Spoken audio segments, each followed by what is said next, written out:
내란 특검과 김건희 여사 특검법에 대한 공포 시한이 하루 앞으로 다가왔습니다. 제주항공 여객기 참사로 여야가 공식적인 충돌은 자제하고 있는 가운데 최상목 대행이 어떤 선택을 할지 관심이 쏠리고 있습니다. 강현섭 기자입니다. 내란 특검법과 김건희 여사 특검법의 공포 시한을 하루 앞둔 가운데 더불어민주당이 최상목 권한대행을 향해 특검법을 수용하고 헌법재판관을 임명하라고 거듭 촉구했습니다. 다만 이번엔 한덕수 권한대행 때와 달리 재판관 임명 시한을 제시하지 않았습니다. 공석 3명을 임명하는 것은 최상목 권한대행의 당연한 의무인 것이죠. 지금은 당장 시한을 정할 필요는 없는 것 같고요. 최상목 권한대행이 거부권을 행사할 경우 또다시 탄핵을 추진할 가능성을 두고는 신중하게 기다리면서 대화와 설득을 할 것이라고 한 발 물러섰습니다.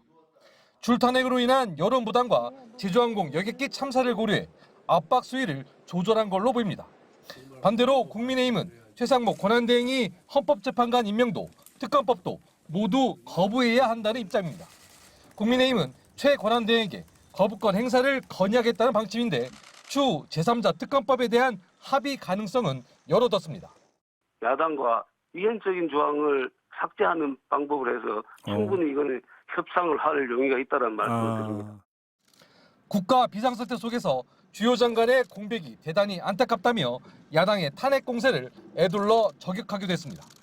참사 사고 수습이 최우선인 상황에서 여야 모두 공개적인 충돌은 자제하는 모양새입니다.